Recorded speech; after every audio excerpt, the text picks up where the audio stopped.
done. You just started to answer something I was going to ask. All right, so I'm going to get somebody else then. An organization comes to you now, what do they have to ask? What do they have to do to ask you for money? And what will be the difference between that and an RFP, which request for proposal? Well, organizations who are going to seek funding from the Speaker's Discretionary Fund, we will very soon have a clear outline of what that process will be, working with the Mayor's Office of Contract. It'll be a request for proposal process. There will be a number of different requests for proposals focusing on different issue areas. The focus of the RFP, the terms and conditions of the RFP, those are something I will work with my colleagues on developing and putting specificity in. So we'll have the exact outline of that as soon as possible. As it relates to someone who might go to one of my colleagues or say to my district office, there's a whole set of paperwork that they have to fill out, which we'll make available to all of you after the press conference so you can see it. But the RFP is a lot worse, right? The RFP is a lot more work. Worse, I would not say, but it's more work, certainly. Mike? This is going to be ready in time for.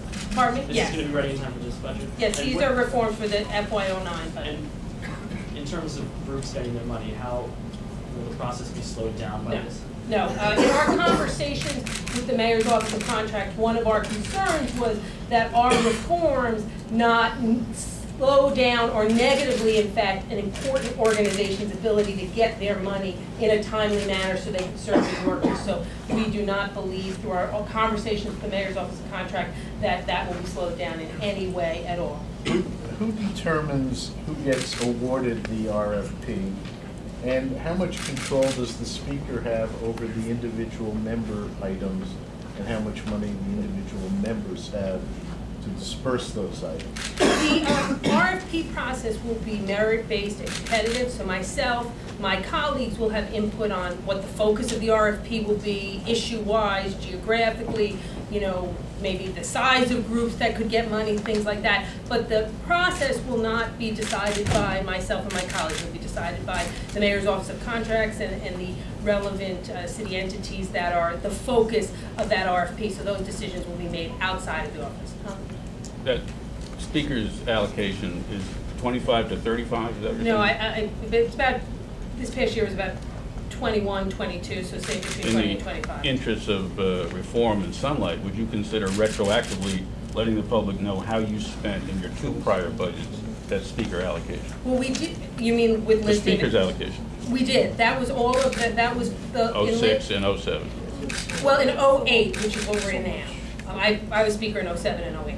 So in 08, the entities or organizations had the list next to them of the members, caucus, delegation, whatever, who requested them, and the purpose of funds. So you're saying the Speaker's allocation was folded into the Schedule C that you released? Correct. So your money is exactly the same as every other member item. I thought you were distinguishing between those two pots. I've asked council members frequently, how big is the Speaker's pot? And nobody ever knew. This is the first time I ever heard a number about it. And one of the things we're going to do in Schedule C is address that lack of transparency in the document and make sure that the document is actually broken out in a way where people can understand, whether it's by the RFP process or whatever else, which section or which fund of money the allocation came from. Typically right now, Schedule C is listed in alphabetical order.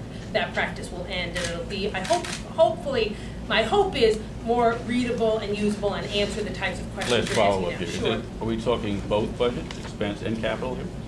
In the capital budget, we will this year begin listing the name of the members or the caucuses or the delegations who requested the capital funding. We are looking at other reforms to the capital budget process. We have not finished those, and I'm just not able to go into full detail on them today because we haven't finished that process. But for the fiscal year 09 budget, which starts July 1st, we will begin listing the name or names of council members, caucuses, and delegations who requested the funding. Right? When I look at the Schedule C from 08, you've addressed this a little bit, but I can't tell what are your items, what are anybody else's items. But I also see initiatives here with members' names next to them for like $100,000 a shot. That's no small amount. Why not include those if you're worried about small amounts having to go through a cumbersome RFP process, why not set the figure for all members at a certain dollar figure where they'd all have to go through the RFP process? Why not make it for all members instead of just the Speaker's office? And the second part of that is that how much of this whole thing needs approval from the council or other changes, other approval outside of your own? Obviously, your question, Tom's question, speaks to the confusing way in which Schedule C is written.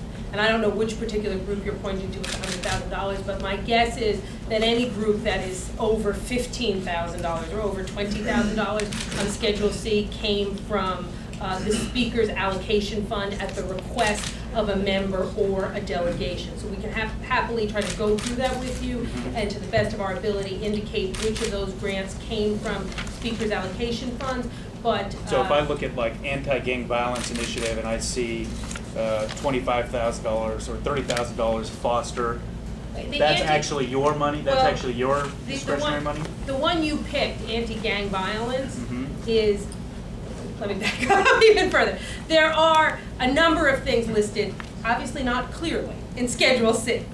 One of those is the Speaker's allocation fund. One of those is member items. Another thing are the initiatives that council members put into the budget or initiatives from past years that we may have restored in the budget or enhanced in the budget. So the anti-gang violence initiative was an initiative that the council added to the budget. People were concerned that they were feeling that reports of gang violence, gang activity in their districts were increasing.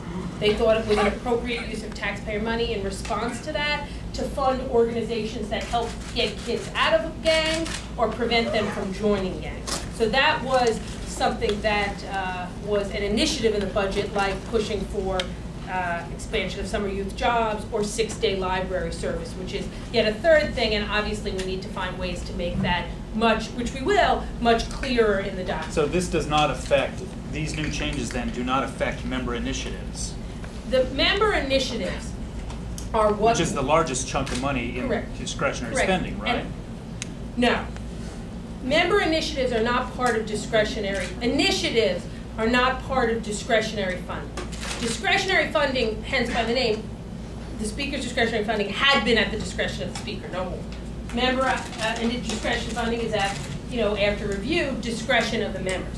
The initiatives are the things in the budget that the council is seeking to put into the budget as new activities of city government, whether that's HIV/AIDS prevention, efforts to get kids out of gangs, maybe greater domestic violence services to immigrants in the city of New York. So that's a process that gets vetted through budget negotiate. That's a process by where members come up with ideas, they have to circulate proposals, they have to get sponsorship from their colleagues, where it then gets discussed by the budget negotiating team and then gets negotiated between the council and the mayor when we announce the final budget. I'm sorry this is confusing. But it's still going to a nonprofit group. Sometimes, not always. Sometimes, not always.